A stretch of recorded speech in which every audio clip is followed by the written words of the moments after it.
I am your host, and I am thrilled to have this conversation today. We always take a few minutes in the green room, just really prepping how we can best serve you. And I asked Angelique Robb, who is joining us today. She is the CEO and founder of SYNKD Media. And really, the mission is to create a community that really serves and inspires the landscaping industry, both design, build, maintenance, on educating on sustainable methods. And, I really love, Angelique, what you said in terms of, I always ask folks, what's been on your heart right now?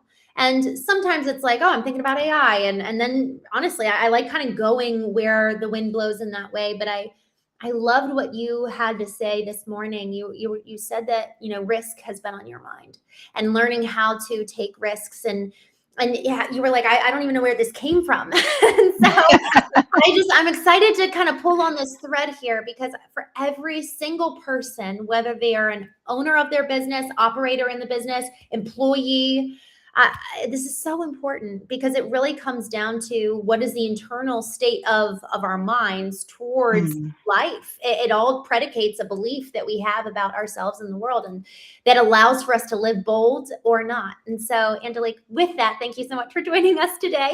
Thanks for having me. I'm excited. Yes, me too. Me too. Well, Angelique, before we dive in, I would love just for you to give a better intro than I did. I Oh, loved I thought you did a great job. I loved learning about what you're doing on the community side, especially in landscaping. I've actually seen there's some pretty cool stuff happening in the landscaping industry, but for trades in general, there's not a ton in community, and we really need each other more than ever before. So would love to kind of hear how you found yourself here to begin with.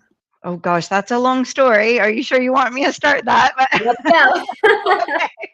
Um, well, so I started my work life as an engineer in the oil industry, ended up in Scotland, started a landscape design and build business there, and realized how interesting the industry is and how tough it is and how lonely it is as a business owner and small business. And um, Right. a lot of the skills that I learned as an engineer actually really helped me as a business owner, but it was still really hard.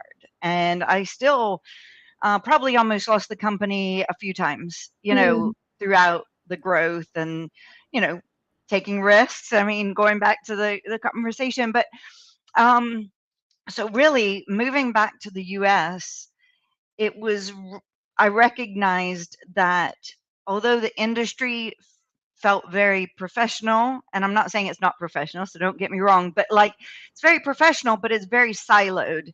mm, And, when a young entrepreneur or entrepreneur starts a business in the landscape industry, it's often, you start in lawn care and then you possibly, either grow the lawn care and you get into commercial work, or you start installing patios and doing more construction, and then you get into design. There are different paths, right. but it's each part of the business is so different.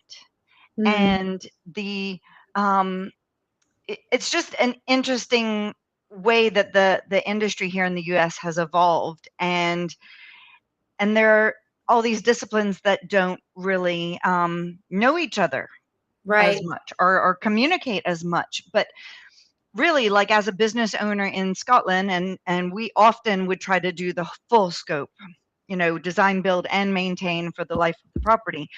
But inevitably, the problems that cost me as a business owner were actually in between the disciplines. And Mm, that's where it can go wrong, or just and not on purpose. It's through a lack of awareness of what happens before you, what happens after you, yes. the holistic nature of, and our outdoor sites, when you start mixing living things with non-living things, the construction and with living plants, you know there there's a lot more opportunity. But if we're too siloed, we can't understand that. And I guess, a lot of the lessons that I learned as a business owner, you would get somebody call you, I want drainage, whatever it costs. And then, in my yard, because there's water here and I want grass. And really, learning from the flow of water, the soil composition, the gradient of the land, how much sun it got, how much wind, what was around it, all of those things made an impact on the solution. And Mhm. often the solution wasn't construction only or plants only, it was somewhere in between, and a Yes. combination of skills. And like what I see in the States is that, erosion control is a totally separate thing. Well, actually, a landscape design and build and maintenance contractor needs to know about erosion control, Yeah. but it's a whole separate industry. Right. Masonry, retaining walls. Like, you really need to know a little bit about everything, and then know when to hire the specialists and Mhm. work with other specialists. The other thing Right. about, and so see, I could talk too much, so you're gonna have to rein me in. But Yeah, yeah, I've got a question for you, but finish your okay. thought. I love where Well, you're going with this. so the statistics in the US are 72% of the landscape businesses in the US, which are 700,000 or more. That's the number that is right now, and I think it's probably underestimated, but Mm. 72% have 1 to 4 employees. Wow. I'm Yes. so surprised to hear that. So it's primarily small, mom and pop, self. One person, a couple of people. And then if you look at the next tranche up is like under 9 employees, you can say like 86% of the industry is under 9 employees. So Wow. what that tells me is that, and Mm. again, I've had almost 20 years of hiring subcontractors, hiring employees, firing employees. A lot of people go, I can do anything. Mm. But usually most people have a core skill. They're either good in masonry, they're good in with plant design, or they're good in maintaining plants, or they're good in, you aren't good in everything. And I think that's sometimes hard to admit. You want to be good in everything, but really, if we as an industry could, like, you know, me as a small business owner, I could recognize, well, I'm best in patios and retaining walls, let's say. Then go out and find another small business that's really Yes. good in decks and, pools and design, and that collaboration would be a lot stronger, and it Yeah. would help the industry. It would help even the small business owners be more successful if Good. we could recognize how to collaborate better. I love this, Angelique. It's even just this past week, I met with two different companies. One was, I would anticipate, I don't know for sure. They were actually weed and pest control. That was the funny slip of the tongue. That That's funny. So they have a parent business. But they have both West. No, I'm just gonna stop. Pest and I like did it again the other way. That's so funny. Pest and weed control businesses. And then the next company I met with was a roofing business. The first one, probably, I would say under 5 million. The next one, they just hit 30 million. So I'm talking with both of them. And what's interesting, I was talking to the one roofing company and they're like, we really want to stay in our niche. When you've got roofing, obviously you could start expanding to gutters and drainage. Like, there's a lot more you could do when you're looking at roofs. But even if you just stayed isolated in your niche, there's a lot of verticals in there, like you're saying. Mm. And what I'm thinking about, even as we're having this conversation, it's so easy for us to view life in general as we're talking about this in terms of business, where it's like, this is what I'm good at, this is what I do, this is my business, and we never look beyond that, and we don't understand how oh man, okay, if this is actually an area that I need to strengthen or just better understand, because if we think about the phases of our business, the phases of our customer journey, even, there's actually a lot to do with that as it pertains to our own lives. You know, when we're thinking about, okay, from this time of the day, I'm wearing this hat, and then I put on this hat when I come home at night. And then the next morning when I'm early with my kids, then I'm wearing this hat.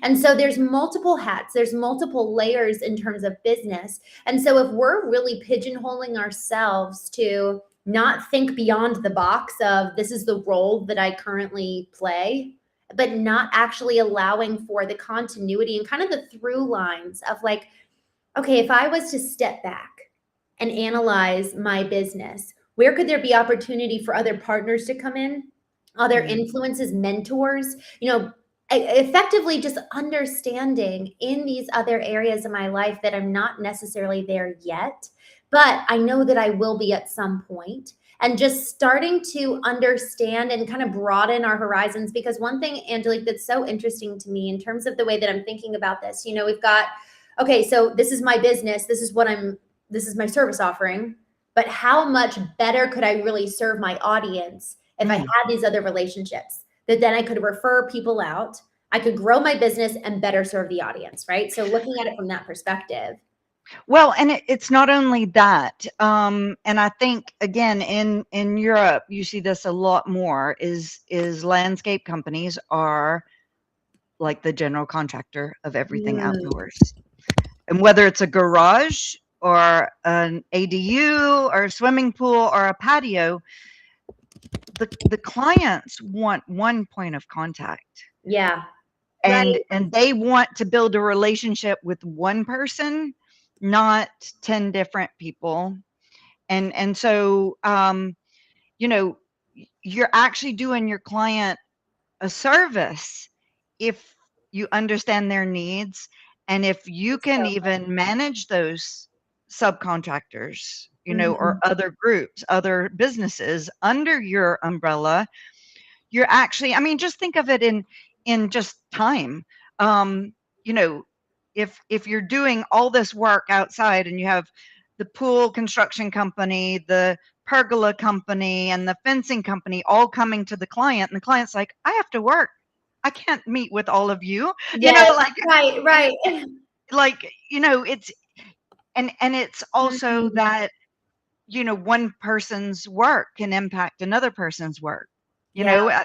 Simple things like you know you're starting construction, diggers are on site, the construction guys accidentally, because they don't know as much about planting, they mix the topsoil with the subsoil, and then we have to take it off site and buy in some soil. It affects the customer's budget. So Mhm. that's one impact. That's um, such a good point. and then the other side is I've had, you lay this fantastic patio, natural stone, sandstone, limestone, whatever. And the planting team, who only care about plants, and I mean this in the nicest way, they, are all about the soil and all about the plants. They then, with their boots full of soil, walk all over this really expensive paving, not even thinking that they could damage it and it could take a lot of extra cost to Right. clean it.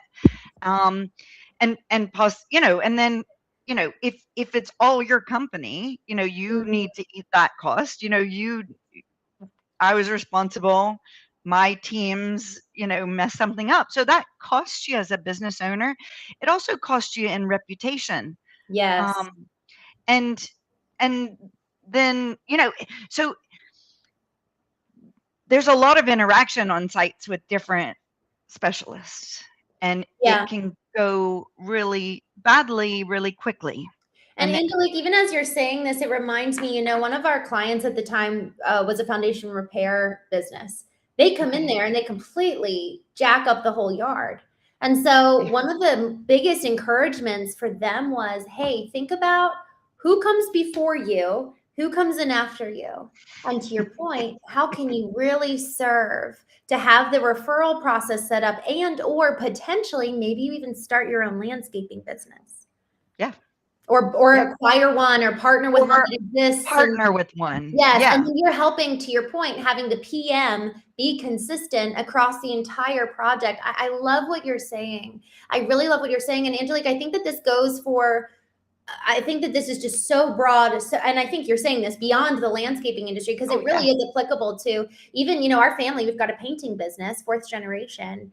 And, you know, it's okay, drywall, painting. What about custom finishing? But then what's before that? Maybe there was actually a water damage, you know, that then Yeah. needed drywall. And so really thinking about it from that perspective, because us as business owners, we can either fit into the current existing customer journey, customer experience. You know, maybe we're actually the fourth step of what the homeowner is experiencing, or maybe we're the first step that we can then help curate the rest of the experience. And then Yeah. they have even more emotional connection to us. And to that point, I'd love, Angelique, to kind of go to this point of, you know, how did we and how can we as business owners, and again, employees just in general, have the mindset of, you know, I'm actually going to step out of my comfort zone and start not living in my comfortable curated silo, because I know what, you know, my zone of genius is. I know how I'm spending my 9 to 5 time. But you know what? Maybe I actually do want to step out and do want to explore and learn more and take risks. And, you know, the ability to even do that, what we're talking about here, requires a willingness to sit in the discomfort of that which we don't know, to then educate ourselves and become more knowledgeable. And as the saying goes, knowledge is power. So I would love, you know, I asked you, you know, what was on your heart, and you said risk. And I know that you were kind of musing on, like, where did this come from? Because the way you grew up was not at all kind It's of how more you risk adverse, is I would say how I grew up. yeah. And I think, you know, and I told you the specific time that I've kind of come to is that I was in school in engineering at Yeah. LSU, and I was interviewing for a summer job. And that was the benefits of, you know, going to school in petroleum engineering, is that you had industry come in each summer and you would do full blown interviews like you were out of school. And the recruiter said, "Here's where we have jobs." And I was like, "I've never been to Alaska. I want to go to Alaska." And and then it was for a summer job. And then he said, "Okay, great." And then the next day or week, he called me and said, "I'm so sorry, we don't have a job in Alaska. I was mistaken. And would you like a job in Houston?" And I was like, "No, I want a job in Alaska." And he made it happen. And Mm, I remember being on the, you know, getting on the plane going, "What am I doing? Like, mm. why am I'm getting on a plane. I'm going to live with people that I don't know. I'm, you know, I far away from anybody I know." And it was so invigorating. mm, I was excited and nervous, and it was a great summer. And you know, it was really rewarding, and I learned so much. That's where I learned how to mountain bike. And so I went camping for the first time, you know, and so then I think that's kind of where it came from. And then over the years, I feel like I do take risks, and um I do like taking risks, and I like learning. yeah. I I do think it's not natural for a lot of people. And I think it's really hard Mm, to do that, you know, when you're not in the right mind frame. You're too busy, too tired, too distracted. You know, I think but it really can take you so far, you know, and it really opens your mind up. And so that's really the ethos of synced is, you know, short for synchronized, is that the idea is that we're synchronizing all of the outdoor disciplines. We're teaching each about, each other's roles, and we do that through our publication, more through our event. You feel it more at our in-person events, because Love that. we'll have a topic and we'll have panelists that are all from a different part of the industry on the same topic. And again, that starts to open people's minds. And I Yes. had a recent attendee. He started in building only outdoor pools. Yeah. And well, I think he actually started in maintaining pools, and then now he builds pools, but now he does all outdoor living spaces, but really outrageous designs. Yeah. And from our event, he said, I didn't realize maybe how landscape architects do things, and how they don't want to reach out to me until they know they can harm me, but I'd like them to reach out earlier. I'd like to brainstorm with them, even if they're Yes. not going to harm me. And so he actually said, I've started approaching landscape architects in a different way, and Wow. it's opened a lot of doors Mm-hmm. for my own company. And really, he just gets excited about the challenge of doing unique construction projects. Yeah. But and I don't think, if you'd asked him before our event if he had any problems with landscape architects, I don't think he did.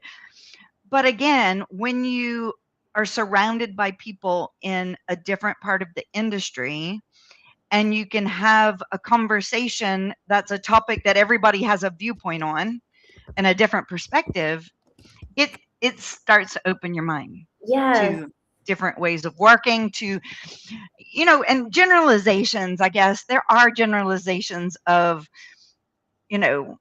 different trades, different parts of the Right. industry. But understanding that, um, helps you maybe get work with the right partner.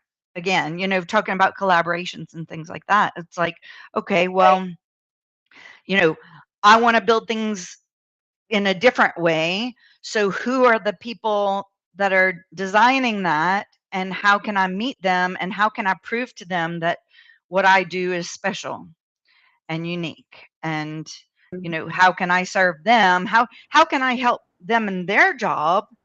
And then I will be their trusted partner when it comes to construction, and then I will get more work. It's it's that trust isn't built Yeah. overnight. It's not Right. built quickly. It's built by getting to know the person, Mm. and the people in the company.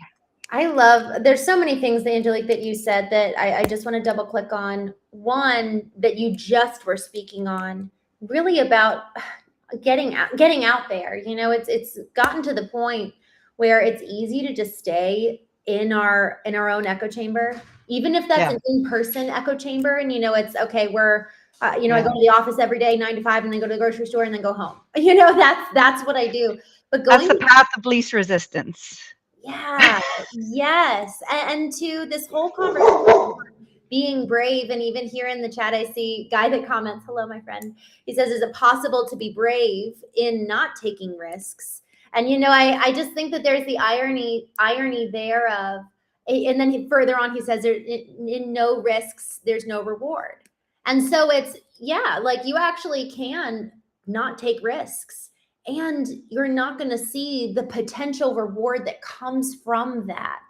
It's a really a decision. That's why it comes down to kind of that inner state of the belief that we have. Viktor Frankl, this is one of my favorite quotes. He says, between stimulus and response is choice. And so we always have a choice, no matter what is happening in our lives. And here's the thing, every single choice is based in a belief. And so if our belief is, I want to grow, I actually want to evolve as an individual, as a business owner, as whatever hat you're wearing, if your goal is, and a value of yours is growth and an exciting life, there's something around growth that leads to excitement. When we're not willing to experience discomfort, we're more than likely going to continue living in the same stratosphere that we found ourselves in, the same echo chambers. But once we're willing to sit in the discomfort of entering a room where we don't know anybody, entering a room where they're talking about things we don't really know about, and just moving into new spaces where there's newness, there is going to be discomfort that there, yet there's also a much Always. higher re- uh, potential for Reward. return for your reward. Yeah, Yeah. for your investment. Well, and, so I was in the oil industry for many years, Mhm. and it really, looking around me, and, I worked with the older people that, I might have been in my, I can't remember exactly what age I was, but let's say I was 30, and I'm surrounded by people that are counting down to their retirement. And I was like, okay, I never want to Wow. be like that. You Yeah. know, sitting in the same desk for 20 years, or or being in the same position. I don't know. Mhm. I've seen people that don't push themselves to grow or do anything different, and it doesn't, growing can sometimes assume that you're going to a promotion and you're going to be a manager. I don't mean that, because Mhm. sometimes, let's say you're good with your hands, you just need a challenge in working with your hands. You don't just not doing the same exact thing all the time. Yeah. And I think if you become too stagnant, you just kind of shrink away, and Mhm. you stop living to a certain extent. Yes. Yeah. And I never want to not enjoy today, um, for the sake of 10 more years, Yes. you Oh, know. man. We don't So, know. We don't know how much time we have. I think that that was kind of cemented in me. My brother-in-law was 26 when he was killed by a drunk driver, and it's just like you never jeez. ever know. And even just, this week, 17-year-old kid. It's just like you don't want to be living in response by fear, yet Yeah, they are, man, just these moments in the sand of like, hey, remember, live with intention. You don't know how much time you have. Live today. Live. There's this, my favorite line in this song. I just stumbled upon this. It's a Broadway song. There's a line from this song, and it says, I want to live this one wild life. I want to rip it apart. There's something around that of like viscerally engaging with life where, mhm, man, okay, if I'm not doing something that's either a challenge or putting me in discomfort, even what you were saying, how to become less risk averse, what you were saying, Angelique, around travel, that alone really taught me to live outside of my comfort zone. And I can only yeah, imagine for you, being willing to go into a new place. Anytime we pick ourselves up out of the ordinary, out of the mundane, and put ourselves in a new environment, and that could be temporary. It could be a 2-hour networking event. It doesn't have to be yeah, another country. But man, exactly. the physical environment, when that changes and it is uncomfortable, you're forced to stretch. You are. You can either run and Yeah, hide, and that's a good mirror moment to be like, oh, that's so interesting that I literally was in the bathroom texting for 30 minutes or taking that phone call. You know what I mean? Like, that's weird. But we see ourselves, and when we're having that approach to ourselves and to our own growth, then we can, and we're really watching, kind of taking that third person observer perspective over the way that we show up in these new environments. Again, in person is ideal, I really, really think, but even showing up online in a new digital space, oh that yeah, that can be helpful. And then really analyzing, oh man, why was I doing that? That's, yeah, and usually it reflects back again because our choices that inform our responses are predicated in a belief that we hold yeah, about ourselves. And so if we really do, to your point, want to live in the present and live fully, that doesn't mean that we're foolish, but what it does mean is that we're willing to step outside of the bounds of the ordinary if we want to get to a next level and advance in our yeah. lives. And I think another thing that holds people back is the fear of failure. And, Mhm. you Yeah, know, but we need a different word for failure, I think, because it's I love it. actually, failure is how you get to success. So it's not the polar opposite. It's part of the journey. And so but it can feel a lot worse in your head sometimes, and it can keep you from acting and doing what you really love to do, and Yes. Yeah. it's a shame. So if we didn't have, it should be called maybe pivoting or something, but like not, failure is essential to Mm, succeed. It's not the polar opposite. So, mm. yeah, something to ponder on. Yes, I love it. I love it. Man on the Hat says business is a risk. Everything about it. So Everything. to that point, like if you are an entrepreneur, take heart. You're kind of already doing it. In Yeah. so many ways. And I just love. I'm thinking about my dad. So much of the reason why I love having these conversations specifically around the trades is it was kind of inspired by my dad. Watching him and then joining as a partner in the business. I just saw how when my brother and I joined, he had freedom to start entering these rooms, like physically going and joining a president's club. And I just saw him light up, Angelique. Like it was so awesome to see. Like we need connection. We need community. So yes, for the Humans purpose of do. discomfort and growth and all of that, but like also there's a real element of, man, that's life-giving for so many of us. Is like, oh, I didn't even know I didn't have that type of oxygen in my life because I was so busy grinding. Well, and it's lonely. It Yeah. is really lonely if you are a business owner of a small company Mm, and you don't meet other entrepreneurs. You yeah. don't know other business owners across the country or in the same city. It's lonely. And I Mm, think guess that's another thing that I noticed with myself is moving to Scotland. I started a girls only mountain biking group. I started all these things to get people together. And, you know, every time I'd move, it was yeah. about building some kind of network. Yeah. And so, So good. this with Sync, this is the first time I'm doing it in a professional sense, but I I love have done it it. many times in a social sense and in a sports sense. And that, yeah, we need it, and we business owners.